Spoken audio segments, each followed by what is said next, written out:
Welcome to Module 2 of our course, Building Resilience for Success. In this module, we will learn about what is resilient behavior, why is it important, and what happens when we are not resilient enough. So how would a resilient person behave? A resilient person would show the following behavior. Firstly, this person would bounce back from difficult circumstances. So whatever is the situation or setback, this person will be back in action very quickly, somehow having sorted out the issue in his or her mind. Secondly, this person will continue to think and act clearly under pressure. This person will not start panicking, get distracted, or get depressed, feeling victimized by the situation. Instead, this person will continue to think clearly and keep acting on what is important. Thirdly, this person will manage to ensure that he or she maintains the overall health and well-being. In such situations where we are facing challenges or difficulty, we stop focusing on our good health, on our mental and physical health. We start neglecting the food that we are eating or the way we are spending our time. But a person who has high resilience will continue to take care of his or her mental and physical health. And finally, this person will continue to stay focused, keep working, and progressing. Because this person will know what has to be done and will keep doing it, not wasting time in wallowing in self-pity and spending time in brooding. Now, you'd agree that these are very powerful manifestations of behavior which can make all the difference to your success or failure when something hits you. Now, before we move on to understanding what we can do to be more resilient, let's try and understand why is resilience more important today than it was earlier. Let's look at some of the reasons. The first reason is that the pace of change has gone up. Technological disruptions are changing the way we live our lives, the way we work, and we spend time. Every day some new technology comes up which makes the existing technology and business obsolete. For the consumer, it's a happy situation. The mobile phones came along and killed the camera market. Netflix is impacting the business of movie theaters. Amazon and such online marketing portals have disrupted the retail markets. The issue is that the pace of change is becoming faster. Earlier, if the obsolescence was happening in a few years, now technologies and businesses could get obsolete in much lesser time. These disruptions make jobs and careers uncertain. Thus, more people feel the setback. Secondly, ours is a VUCA world, which stands for volatile, uncertain, complex, and ambiguous. Due to this, generalized anxiety disorder has gone up, as the uncertainty and ambiguity of the world around us makes us unsure of how things will shape up in the near future. We are continually on social platforms and consuming more and more data. This also makes us more anxious and uncertain. We are weakened by this bombardment of data which we cannot manage and the distractions that we are facing every day. Our expectations are growing, and we have to work harder to get what we desire. So the treadmill on which we are running all the time to get what we desire is getting faster as we continually fight to make our lives better.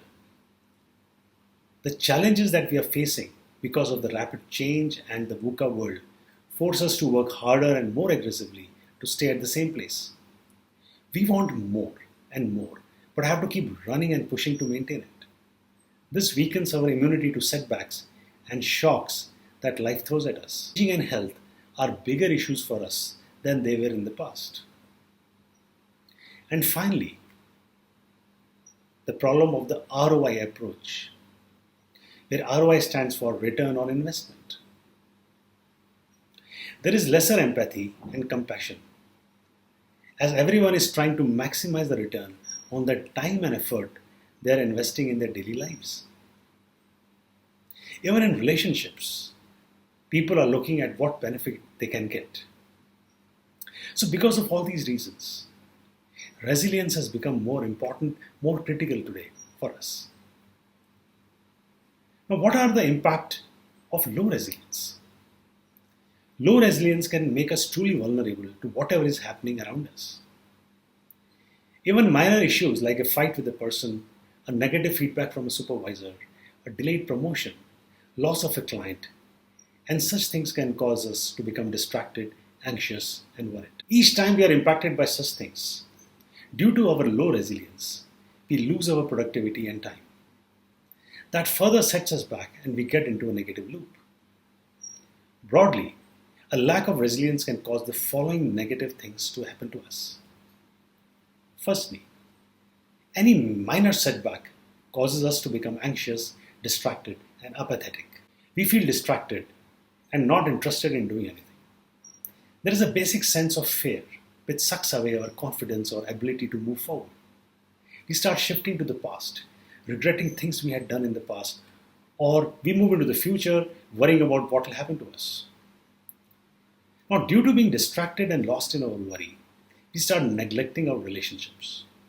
We are either not spending time, or if we are in other people's presence, we are lost in our thoughts.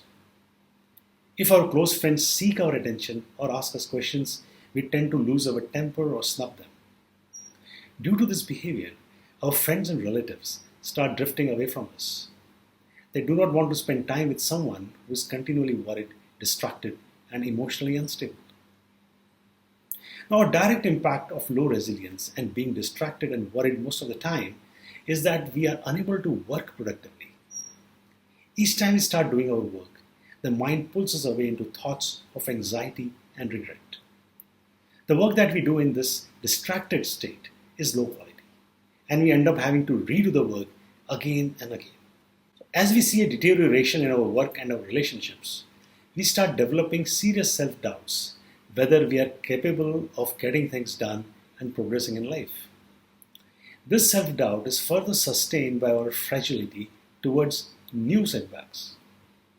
So in this state, we start running away from situations. So there is more isolation and refusal to talk to people and engage productively to solve problems.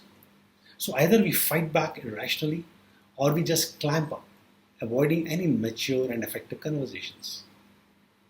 Finally, we start feeling victimized as though we have nothing to do with our present situation and external factors have caused this to us.